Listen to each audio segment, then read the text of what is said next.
오늘 가스펠 투데이의 요청으로 문명 전환기의 마을 목회와 돌봄 마을이라는 주제를 가지고 이 분야의 중요한 일들을 하고 계신 교수님 또 환경 전문가 목회자들이 모여서 좌담회를 지금부터 시작하려고 합니다. 다 아시다시피 코로나 이후에 이 전대미문의 사건 이후 우리 모두는 코로나 이전으로 돌아갈 수 없다고들 합니다. 흑사병이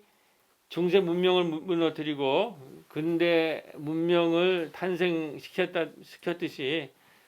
지금 코로나는 오늘 우리에게 익숙한 근대 산업 문명을 무너뜨리고 등장을 하고 있습니다. 이러한 문명사적 전환을 코로나가 이제 전개시키고 있는데 이제 코로나 위드 코로나 시대로 지금 들어가는 이 입구에서 그동안 이 문명 전환기를 코로나가 우리한테 가져온 이 문명 전환기의 의미들을 어떻게 경험하고 계신지 우리 기독 종교사회학자인 정재영 교수님, 한국일 교수님 이렇게 이어가면서 말씀의 문을 자기소개도 하시면서 열어주시면 고맙겠습니다. 네, 안녕하세요. 실천신학대학원에서 종교사역 강의하는 정재영입니다.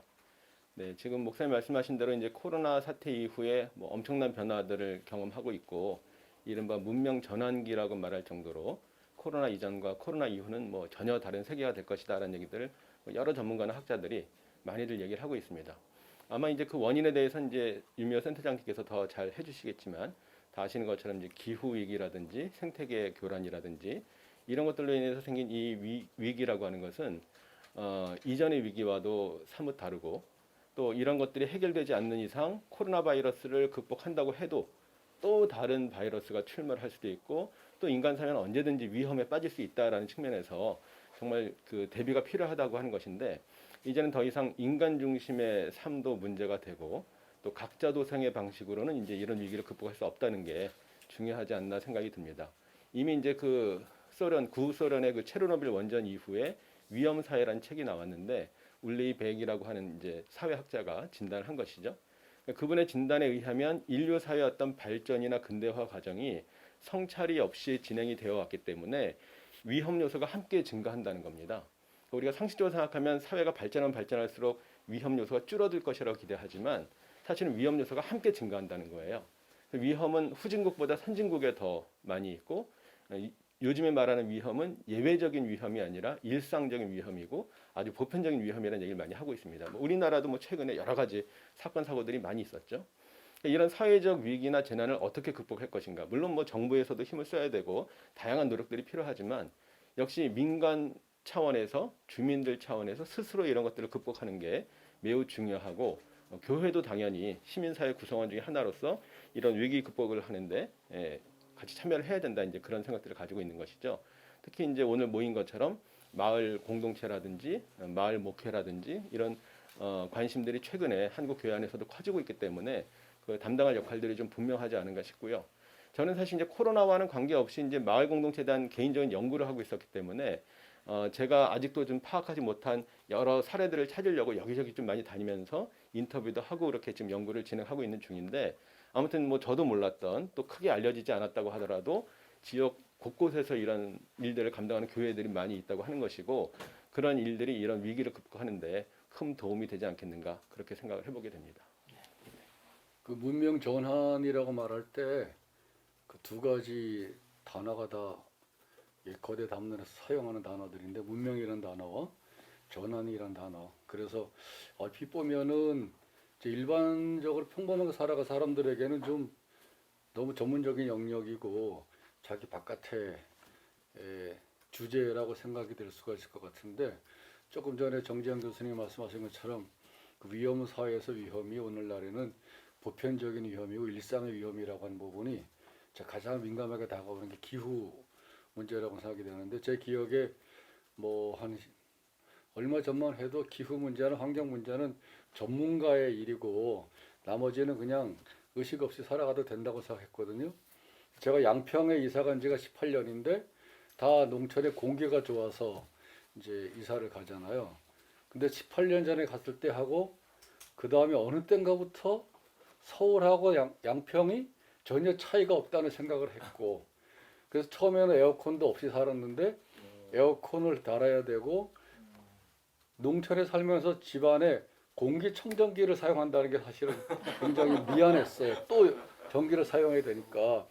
그러니까 이거는 이제 기후 문제는 전문가들의 얘기가 아니구나. 일상으로 다가오고 피부로 느끼고, 아이들이 태어나면서 뭐 거의 절반이 전에 우리는 그 이름조차도 몰랐던 아토피 증세를 겪고, 이건 너무 깊이 다가왔는데, 근데 이제 이 문명이라고 하는 부분은 결국은 계몽주의 이후 산업, 사회 발전, 계속 개발과 성장이라는 주제로 다가왔는데, 이제 그게 정점에 이르러서 불가피하게 지금 내리막이기도 하는데, 사실은 전환이라는 부분은 어떻게 보면 의도적이라기보다는 그 시대의 변화를 읽고 우리가 어떻게 응답하느냐라고 하는 그 응답이라는 차원에서 이제 얘기를 해야 될 것 같아요. 문명 우리가 뭐 의도적으로 막 바꾸고 새로 만들고 그렇게 하는 게 아니라, 그런 점에서 이 시대의 이 현상들을 어떻게 읽어내느냐라고 하는 것은 이제 어느 한 분야 가지고는 안 되고 다양한 분야의 전문가들이 공통으로 읽고, 그런 점에서 이제 전체적인 돌봄이라는 오늘의 주제하고 연관성이 있는데, 그러니까 이제 한마디로 이거를 거대 담론 차원에서도 다루고, 또 실제적으로 이제 개인과 작은 단위에서도 해야 되는데, 저는 김용기 장로님의 가나농구학교 운동을 말씀드리면, 그분은 이제 30년대부터 시작해가지고 60년, 70년대 한창 우리나라가 어려울 때 없어서 아껴 써야 된다는 부분을 말씀하셨다면, 오늘날에는 풍족하지만 자발적으로 아껴 써야 되는 절제의 미덕이 이 문명의 전환과 함께 국가적 차원에서는 정책적으로, 개인의 차원에서는 라이프 스타일로 우리들이 같이 인식하고 실천해 나가야 되지 않을까, 그렇게 생각을 해봅니다. 네. 그 코로나 팬데믹이라고 하는 상황을 통해서 이미 30여 년 전부터 큰 위기로 전문가들이 얘기해 오던 기후 위기라고 하는 것이 실제적으로 우리에게 다가오고 있다고 하는 거, 아니 이미 우리 앞에 와 있다고 하는 걸 인식하게 된 계기가 된 것 같아요. 앞서서 두 분 교수님께서 일상이 되었다, 이 재난이라고 하는 것, 이런 위험이라고 하는 것이 우리 일상으로 다가왔다는 말씀을 해주셨는데, 저 역시도 거기에 공감하면서 아주 정말 작은 바이러스 하나가 우리의 의식의 전환을 이렇게 크게 가져올 수 있었다고 하는 게 참 놀랍고요. 사실은 우리가 오래 전부터, 그리고 지금도 상당히 연결되어 있기 때문에 살아갈 수 있는 건데, 너무도 자연과 그리고 서로가 서로에게 연결되어 있다고 하는 것을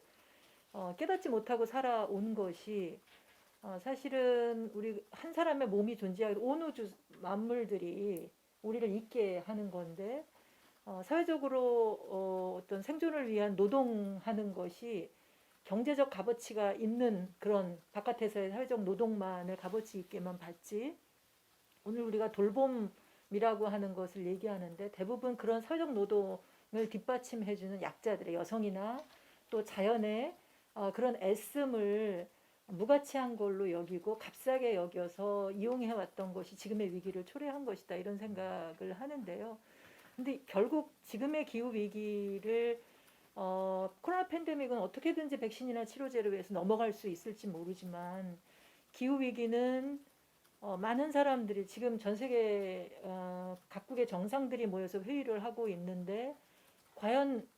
이미 2015년에 합의했던 것들을 지킬 수 있을까라고 하는, 2050년까지 탄소 중립한다고 했음에도 이제 그 즈음이라고 얘기할 만큼 너무 어렵다라고 얘기하면서 뒤로 미루고 있다고 하는 것이 좀 우울하게 다가오고 상당히 절망스럽기는 한데요. 근데 결국 이 위기는 기후변화를 빼고는 설명할 수 없는 것인데, 올 한해 특별히 뭐 기나긴 폭염이나, 그리고 이전에 뭐 가난한 나라들에서 벌어졌던 이런 재난의 현상들이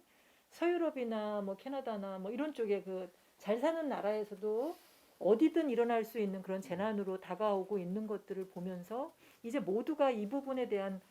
대응들을 해가야 하는데, 그런데 중요한 것은 아까 말씀하신 그 재난의 일상화라고 하는 측면에서 어떻게 이 문제를 풀어가야 할 것이냐라고 했을 때 모두의 공존이 중요하다라고 하는 생각이 들어요. 그 모두라고 하는 건 아까 이제 무가치하게 여겨왔던 약자들이나 가난한 자들이나 여성이나 또는 청소년들이나 그리고 자연의 생물과 무생물까지도 고려치 않았던 부분에 대해서 제대로 된 그 가치를 존중해주고 거기에 대한 배려하는 돌봄이 일어나야 된다고 생각을 하면서 전 세계적으로 기후 위기에 대해서 대응하는 측면에서 감축하는 얘기가 많이 나오거든요. 그러니까 온실가스를 2030년 아니 그 이전으로 50% 감축하는 거나 2050년에 탄소 중립을 얘기하는데 6차 보고서에서는 40년에 이루어야 된다. 10년을 앞당겨야 된다. 이런 얘기를 하는데 저는 또 하나 보는 부분이 감축하는 것도 중요하지만 감축하고 나서 이걸 버티게 하려면 지금 지구는 상당히 그 절멸의 위기에 있으면서도 우리들의 생존에 필요한 것을 여전히 채워주고 있는 것에 고맙긴 한데 그것은 아직은 남아있는 생태계가 있기 때문인데 그 부분을 지키고 보존하려고 하는 그런 노력이 필요하고, 그리고 이 위기 상황 속에서 먼저 최전방에서 피해를 입고 있는 이미 사라져간 것들을 지키기 위한 그런 생태계 복원을 위한 노력들이 특별히 도시 안에서 필요로 하다 이런 생각이 들어요. 그러니까 전 세계적으로 도시의 절반 정도의 인구가 살아가고 있고 한데 한 80% 가까이는 대부분 그 도시에서 온실가스가 나오고 있기 때문에 도시에서부터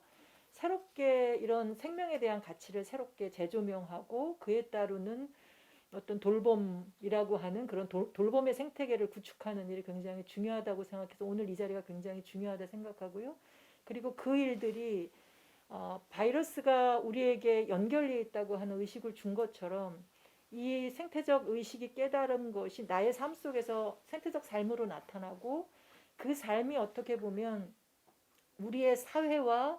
교회와 학교와 이 지역사회를 새롭게 디자인할 수 있는 힘을 좀 줄 수 있을 거라고 생각해. 개인적 실천은 지금의 위기를 넘어설 수 없다는 걸 모두들 알기 때문에 일단 우리가 체화된 그런 삶을 사는 것이 새롭게 이 사회를 디자인할 수 있는 기본이 되는 것이라는 생각이 들어서 오늘 자담회에 감사를 드리고 인사를 안 드렸네요. 저는 기독교 환경 교육센터 살림의 센터장으로 있는 유미호라고 합니다. 자, 마이크를. 이제 굉장히 이제 의미 있는 자리가 만들어진 것 같고요. 그리고 지금 우리가 서 있는 시대 상황에 대한 성찰을 하고 있는데 그것이 더 이상 이제 지속 가능하지 않고 재난이 일상화되어지고 또 공동체가 공동화되어지고 관계가 단절되어지는 그런 부분에 대한 것들을 우리가 경험을 하고 있습니다. 그것이 갖고 있는 의미가 뭐냐 하는 거에 대한 진지한 성찰이 필요한 부분인데 우리 사회를 보면 어떻게 말하면 산업화 과정 속에서 가장 빠른 경제 성장을 경험을 했고 지금은 이제 3만 불 국민소득을 달성해서 경제 규모만 하더라도 세계 10위권에 들어가는 큰 규모의 경제를 갖고 있는 그런 나라다 이렇게 보여지고 그동안은 사실은 전후에 우리가 워낙 가난에 힘들었던 세계적으로도 가장 가난한 국가 중에 하나가 우리나라였기 때문에 가난을 이겨보자 라고 해서 이때까지 허리를 조여매고 여기까지 달려왔고 또 경제 성장이 이루어지는 부분에 대해서 사람들이 그러한 빠른 경제 성장 부분들이 우리 사회가 지향해야 될 사회적인 목표다라고 생각하고 사실 그동안 진행되어졌던 이러한 개발을 이루어지는 과정 부분에 있어서 개발 독재나 이런 부분들도 상당 부분은 미화하고 그렇게 했던 것이 우리들의 삶의 부분인데 돌이켜서 이제 성찰을 해보니까 이거 자체가 정말 우리가 딛고 있는 이 생태계조차도 지탱하기가 좀 어려운 그런 상태의 부분이고, 그것이 먼 미래도 아니고 2040년 정도까지 탄소 배출량을 절반을 줄이지 않으면 지속 가능하지 않다. 어떤 시나리오를 하더라도 지금의 기온의 변화가 기존에는 100년 동안에 한 1.5도씩 올라갔었는데 향후에서는 4.7도 정도가 되는 거니까 우리가 상상하기 힘든 정도의 기온의 변화를 경험을 하고, 그 자체가 어떻게 보면은 다음 세대나 자녀 세대한테 보면은 어떻게 말하면 굉장히 무거운 짐 재난을 지어주는 그런 상황인 것 같습니다. 그런 부분이어서 이런 시대의 의미를 잘 성찰해야 되는데, 이 자리가 좀 의미가 있다고 보는 거는 그렇게 하는 부분에 있어서의 어떤 개발 담론 이런들이 물질적 성장 자체가 전체 공동체의 성장에 뒷받침하는 굉장히 중요한 요소다 하고 믿었던 그 믿음 자체에 대해서 우리가 다시 한번 성찰을 할, 그러니까 생명이 다 유기적인 연관성이 있고 우리 몸에도 손가락을 깨면서 아픈 손가락이 없는 손가락이 없는데, 또 자연도 마찬가지 부분이고 우리가 갖고 있었던 그런 부분에 대한 인간에 대한 이해, 세계가 이해가 있었는데, 이거 자체가 어떻게 보면 경제 성장이란 큰 틀에서 다 이제 보면은 묻혀지면서 그동안 포기했었던 거 보면은, 그러니까 이것을 돌보라는 거가 사실 이웃과의 관계성에 대한 부분이고 자연과 우리가 하나라는 것들에 대한 기본적인 성서적인 이해나 성찰 부분이 있었는데, 그런 것 자체가 다 이제 무너지면서 결국에는 우리가 맞닥뜨린 현실이 뭐냐라고 하는 부분이기 때문에, 이러한 현실들을 우리가 이해하기로서는 제가 보기에는 아까 풍요하지만 그래도 나눠야 된다 이런 표현을 했는데, 한편적으로는 보면은 풍요하기보다는 어느 한편 쪽에서는 우리가 너무 이 개발로 얻어진 이득에 대한 탐욕 이런 부분에 상당 부분을 우리가 몸담고 있었던 것이 아닌가라고 하는 부분에 대한 것도 사실 철저하게 성찰이 이루어져야 된다 이렇게 보여지고, 공동체가 공동화된 것도 사실 관계성을 상실한 부분이기 때문에 우리에게 영적인 고갈 보면은 아주 강팍한 마음으로 갖다 하는 부분에 공동체 해체라는 것은 결국 우리의 영적인 고갈을 얘기하는 것과 다름 아니다 라는 측면에 있어서 보면은 우리의 신앙이라고 하는 것이 경제 성장이란 거기에 매여서서 그것만 되면은 다 모든 것이 이루어지는 걸로 생각하는 그런 부분, 시대적인 부분에 대한 어떤 만문적인 그런 생각 부분에 휩쓸려 왔고, 교회도 마찬가지 이쪽 부분인 건데 우리가 가야 될 방향이 뭐냐 하는 부분에 대한 거는 제가 보기에는 좀 우리가 갖고 있는 생각, 그리고 영성에 대한 회복, 공동체에 대한 회복 이런 부분들이 정확하게 좀 시대에서 지금 짚어졌으면 좋겠다 하는 바람입니다. 이 코로나가 가져온 문명 이제 전환기의 의미를 이제 우리 교수님이나 또 환경 생태 전문가분께서 이렇게 말씀을 해주셨는데요. 저는 이런 생각이 좀 듭니다. 근데 지금 우리를 이루고 있는 근대 산업 물질 문명은 사실은 그 신중심인 그 중세 문명을 근대 이성으로 이제 타파하면서 이제 이 근대 문명이 출발이 됐는데, 이 이성 중심으로 한 근대 이제 문명이 물질 문명이랑 연결되면서 이것이 대량 생산, 대량 소비, 대량 폐기라고 하는 이제 어마어마한 이제 근대 산업 물질 문명을 이루었는데, 이것이 이제 막다른 이제 걸작기에 막다른 위치에 서서 일으킨 것이 이제 코로나다. 그거를 우리가 어디서 보냐면은 이 대량 생산, 대량 소비, 대량 폐기라는 것이 그냥 전 세계적, 전 지구적으로 돌아가면서 일단은 자연이 견디지를 못했고, 그래서 자연은 코로나라는 걸 통해서 반란을 일으켰고, 근데 인간도 우선 산업 물질 문명 시대에 산업 노동자들이 굉장히 지금 많이 어려움을 당했는데 그 어려움이 지금은 산업 노동자들을 넘어서 서비스 노동자들도 예를 들면 우울, 불안, 조울, 중독, 탈진 이 대량 생산, 대량 소비, 대량 폐기라는 이 속도가 어마무시해서 이러한 지금 상황 속에 시달리고 뭐 최근에 제일 많이 부각되는 플랫폼 노동자들은 그 악마의 맷돌에 이 돌아가는 맷돌의 속도에 견디지 못해서 뭐 그냥 매일처럼 이제 죽어 나가는 이 죽음의 이 행렬이 지금 뭐 비정규직이나 플랫폼 노동자들의 죽음의 행렬들이나 뭐 이제 젊은이들의 뭐 자살의 행렬들 이것이 자연뿐만 아니라 인간들의 근육 노동자, 서비스 노동자, 플랫폼 노동자까지 이것을 보면 이 여기서 일어나는 이 불안, 조울, 중독, 탈진, 자살 이 행렬을 보면 이 죽음의 문화가 온 세계를 지금 뒤덮고 있구나 하는 것을 우리가 지금 알 수 있을 것 같습니다. 여기에서 이제 문명 전환기라는 것을 좀 생각해 봤을 때 그러니까는 근대 산업 물질 문명이라는 것은 신과 자연으로부터 우리를 인간의 자아를 해방시켜서 인권이라든지 자유를 이렇게 가져왔는데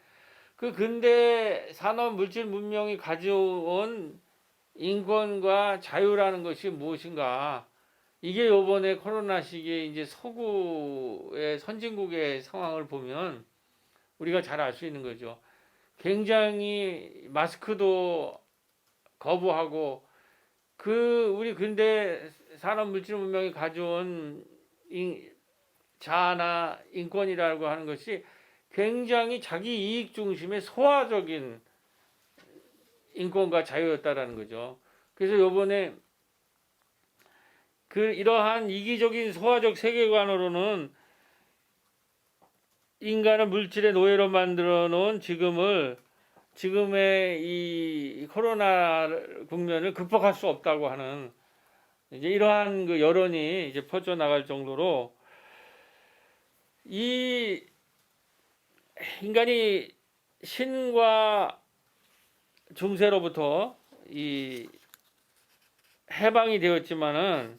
신과 자연으로부터 해방이 되었지만 우리의 그 해방된 그 근대 물질 문명에 있어서 인간이라는 거는 굉장히 인간 중심의 소화에 불과하다라는 거죠. 그리고 이 소화로서는 자기 중심적인 소화로서는 이 세상을 구원할 수가 없다라고 하는 것이 지금 우리들이 가지고 있는 이 결론이 아닌가. 그렇기 때문에 이제 코로나 이후에 우리 인간 문명이 나가야 될 길은 우리 개인과 자아 중심의 그러한 소화적인 근대 물질 문명이 아니라 지역과 자연과 마을 모두가 어울리는 생태적인 대화로 전환하고 회심하라고 하는 영적으로 전환하고 회심하라고 하는 것이 이 문명사가 오늘 우리에게 주는 메시지가 아닌가. 우리 지금 신학적인 얘기로 하면은 개인 구원을 넘어서서 사회 구원으로도 안 된다라는 거죠.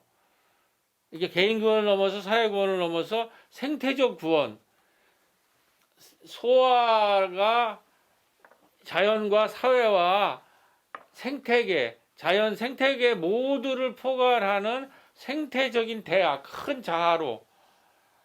전환하지 않고 지금 서구 선진국이라는 게 이번에 무너진 것이 서구의 그 근대 문명을 일으켰던 서구 물질 문명의 선진국이 전혀 대화적인 문명을 갖고 있지 못하다라는 거죠. 완전히 소화적인 자연과 신으로부터 해방은 됐지만은 자기를 자기를 인간 중심적인 그것이 자아가 발달해서 오히려 타자와 자연을 수탈하는 이 문명이 근대 물질 문명이고 근대의 서구 선진국이었다라는 거를 적나라하게 토론했기 때문에 이제 우리는 이 문명 전환기에 산업 물질 문명의 소화를 넘어서서 생태 문명이라는 대하로 넘어가는 그 길을 찾아야 되는데 그 생태 문명이라는 대하를 만날 곳은 지역과 마을뿐이 없다라는 거죠. 그렇기 때문에 지금 다시 마을이 부각이 돼 있고 다시 이 돌봄이라는 주제가 부각되고 있지 않는가.